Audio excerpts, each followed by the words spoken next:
Expense ratio के बाद हमें देखना होता है एयूएम। एयूएम क्या होता है कि कितने लोगों ने कितना पैसा डाला हुआ है उस फंड में, है ना। क्योंकि जितने ज्यादा लोग पैसा डालेंगे, जितने ज्यादा लोग उस पे कॉन्फिडेंस और बिलीव दिखा रहे हैं, उतना अच्छा फंड होगा, मतलब उतना सेफ फंड होगा। अच्छा तो नहीं बोल सकते बट उतना सेफ फंड होगा, है ना।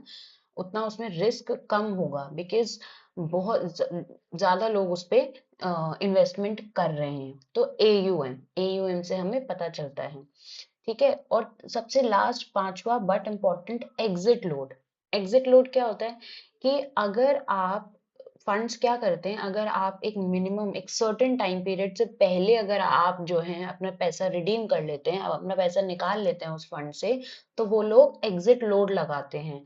ठीक है। जैसे लॉक इन पीरियड रख लेते हैं, लेट सपोज कि आपने 12 मंथ्स का लॉक इन पीरियड है कि आपने अगर 12 महीने से पहले पैसा निकाल दिया तो इतना परसेंट आपको चार्ज होगा, usually 1%, 1.9, what ever the amount is, the percentages, है ना। या 3 साल से पहले या 6 महीने से पहले या 15 दिन से पहले आपने पैसा निकाल लिया तो आपको वो एग्जिट लोड लगता है।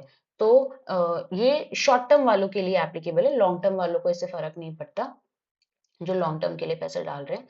तो आपने वो भी चेक करना है कि किस फंड में कितना लॉक इन पीरियड है, क्योंकि अगर ज्यादा लॉक इन पीरियड होगा तो आप, और अगर आपने उससे पहले पैसा निकाल दिया तो आपको 1% या वट एवर 2%, जितना भी एग्जिट लोड है उतना भी आपको चार्ज होगा, विच इज अ लॉस। तो एग्जिट लोड भी आपको चेक करना है। तो 5 चीजें हो गई, NAV, CAGR, expense ratio, AUM, exit load.